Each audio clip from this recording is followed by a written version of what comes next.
Iniciou agora a gravação da minha defesa do meu TCC. Né? A defesa do TCC para uma graduação EAD. O título do meu trabalho são os impactos da inteligência artificial na medicina. O meu nome é Kleber Luiz Maia da Silva. Eu estou pretendendo o título de bacharel em ciência da computação e a minha orientadora foi a professora Amanda Brito. A questão que eu formulei para que eu pudesse desenvolver esse trabalho foi: quais são os impactos da inteligência artificial na medicina, desde os novos medicamentos até as melhorias terapêuticas. Eu fui buscar respostas para esse tipo de questão. O resumão, né, do trabalho, né, assim, ele vai analisar, né, como a inteligência artificial ela está transformando a medicina através do aprimoramento de diagnósticos, de tratamentos, pesquisas e da gestão hospitalar, né? E de qual forma, de que maneira a inteligência artificial, as suas tecnologias, ela possibilita avanços, né, como na telemedicina, como na personalização de terapias e na descoberta de novos medicamentos.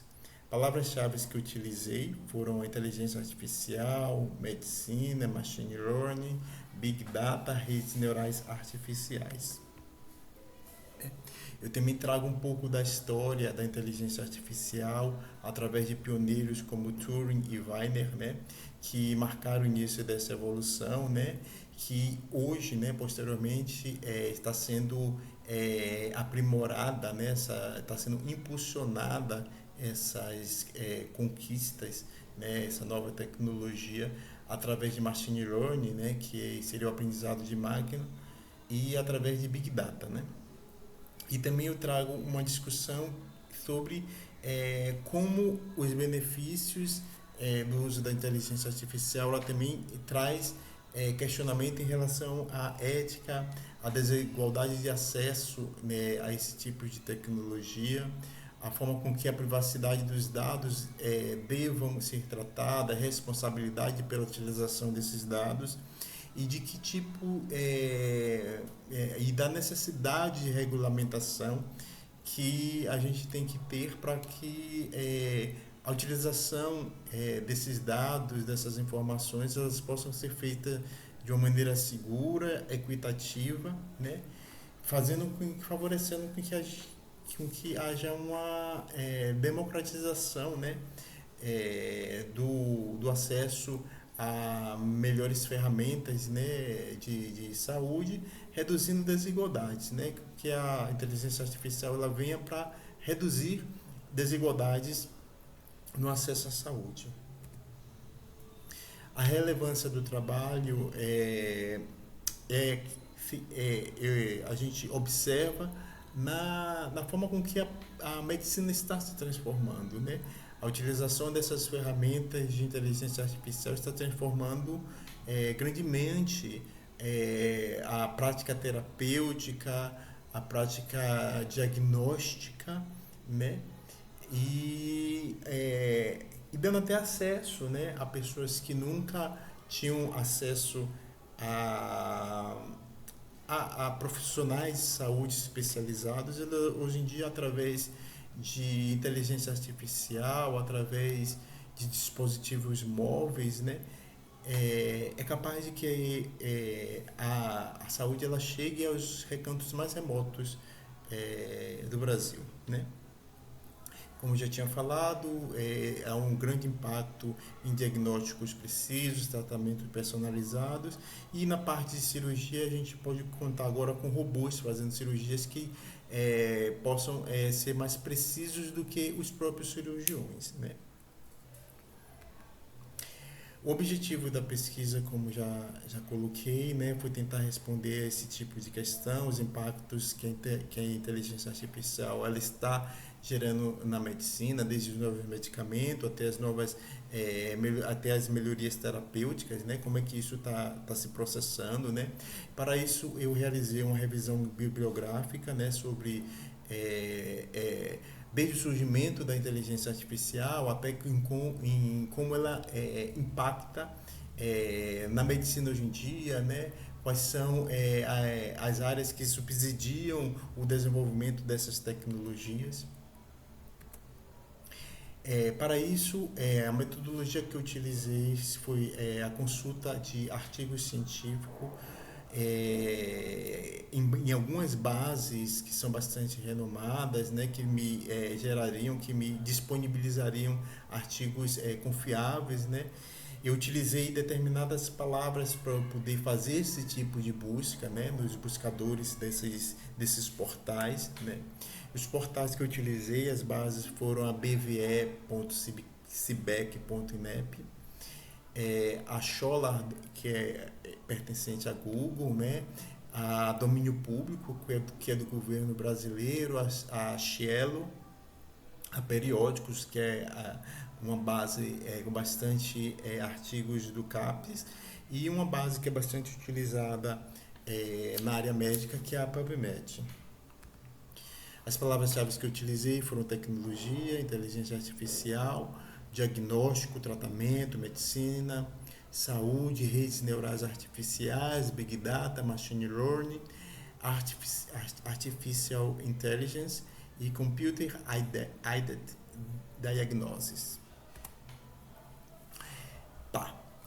Sobre a história da inteligência artificial, né, sempre houve uma certa controvérsia de como é que poderia se definir o que seria ou não inteligência artificial, mas, né, muitos chegam a um consenso de que a inteligência artificial ela já não é uma área somente da ciência da computação, mas uma área que ela é interdisciplinar e que ela está objetivando, né, simular alguns aspectos da inteligência humana, né, que seriam o raciocínio, o aprendizado e hoje em dia baseando-se na melhoria de hardware, os novos algoritmos, os novos softwares, eles também querem não somente subsidiar o humano para que o humano tome a decisão, mas que os próprios robôs, as próprias máquinas, elas tomem decisões pelos humanos, né?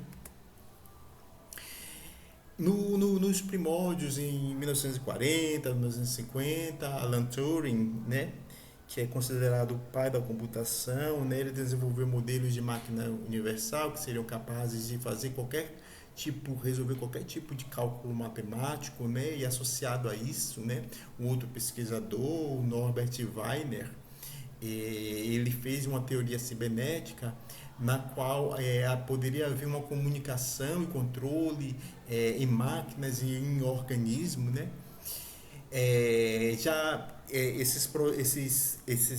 Essas pesquisas foram se desenvolvendo, né? E quando chegamos em 1956, na conferência de Dartmouth, acho que é assim que se fala, né? Foi cunhado o termo inteligência artificial, principalmente por John McCarthy, né, o pesquisador, né, para esse tipo de área que estava realmente efervescente, tanto na academia quanto na sociedade, né? Assim, ele estava recebendo bastante financiamento para que ela pudesse se desenvolver, né? Então, assim, houve primeiros avanços da inteligência artificial, com alguns programas, como o Logistic Theory, o ELISA, mas esse avanço ele esbarrava na falta de poder computacional dos hardware da época, né? Que não tinham uma capacidade de processamento de dados como a gente encontra hoje em dia, né? Então, esse período em que houve uma estagnação no desenvolvimento da inteligência artificial, a gente denomina como um inverno da inteligência artificial, né? Esse inverno ele foi desaparecendo, digamos assim, a partir de 1980 e 90, na qual surgiram outras áreas de pesquisa, como as redes neurais artificiais, que eram inspiradas no cérebro humano. E essas novas áreas de pesquisa tiveram algumas aplicações práticas, como reconhecimento de fala e a visão computacional, né, que estava associada à computação gráfica. Frente a isso, a partir dos anos 2000, houve um crescimento exponencial de dados gerados principalmente pela internet, pela disseminação das redes sociais, né?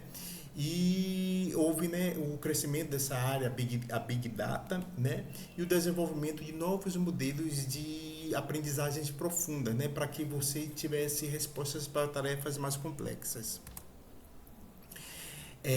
A inteligência artificial, ela tem esses três tripés, né? Hoje em dia, você tem as redes neurais, que elas vão simulando o comportamento do cérebro humano, a Big Data, né, que vai alimentar esses modelos computacionais, e a Machine Learning, que seria o aprendizado contínuo das máquinas para que ela melhorasse o desempenho dela. Isso tudo vem impactar na saúde, na questão de diagnósticos por imagem mais precisos. Hoje em dia, os patologistas e radiologistas, eles estão tendo outros tipos de orientações para suas funções, visto que as máquinas elas são mais precisas no reconhecimento de determinadas imagens, né?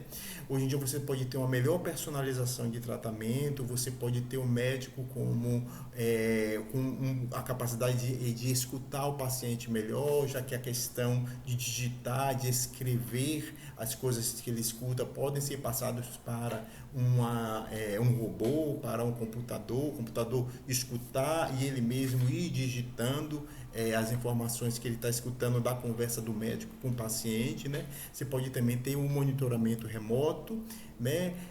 Através de alguns dispositivos, você monitorar o paciente em algumas regiões remotas do Brasil, né? Que também, junto com a telemedicina, isso pode ser aprimorado, você permitir com que alguns cidadãos, alguns pacientes tenham um acesso mais facilitado a determinados especialistas. Né? Temos também o desenvolvimento de novos fármacos, alguns como a alicina, que já é um antibiótico que foi desenvolvido completamente através de inteligência artificial. Ele se mostra muito mais eficiente do que antibióticos tradicionais, como as penicilinas, né? Você tem a questão da gestão hospitalar, da redução de erros médicos, né? Como é que você vai gerir verbas da saúde, para que áreas, né? Que tipo de doenças são mais prevalentes em determinados grupos de pessoas, em determinadas regiões do Brasil, né? E isso faz com que a inteligência artificial se torne uma ferramenta indispensável, né? Para que a gente aprimore, para principalmente a área de saúde, aprimore, né? A sua atuação. Todos esses benefícios, eles também esbarram em algumas questões éticas, né? Decorrente da transparência e interpretabilidade dos dados, né? Da privacidade desses dados, né? De quem seria o responsável por lidar com esses dados, né? De como esses dados vão ser lidados, já que esses dados estão falando, né? Esses dados trazem informações muito privativas de aluno, né? Assim, são esses dados, se eles forem vazados, eles quebram o sigilo médico, né? Então, assim, é necessidade que a gente tenha discussões a respeito disso para que haja a criação de normas de como utilizar ou não esse tipo de dados, né? Fazendo o fechamento do meu trabalho, né, eu observei que a inteligência artificial ela traz muitas vantagens, como a melhoria de diagnóstico, como melhoria de tratamento, na questão da logística, da gestão, né?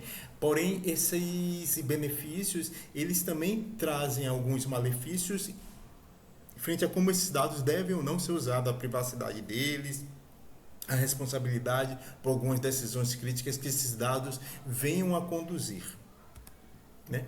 E termino dizendo que a inteligência artificial ela já é uma realidade na vida cotidiana, com grandes avanços em diversas áreas. Ela bate em algumas questões éticas e sociais que demandam discussões na sociedade, os impactos no mercado de trabalho, né? E quando houver esse tipo de regulamentação, a gente vai ter uma maior a gente vai se aproveitar mais dos benefícios que essas novas tecnologias são capazes de nos trazer. Aqui eu mostro as minhas referências bibliográficas. E aqui eu agradeço a meu pai, né, que já não está presente aqui fisicamente, mas espiritualmente, a minha mãe, a minha gata, meu cachorro, a meus amigos, a minha professora Amanda Brito, por toda a ajuda, toda a dedicação e toda a compreensão que ela disponibilizou para mim. Muito obrigado. Eu termino a minha apresentação aqui.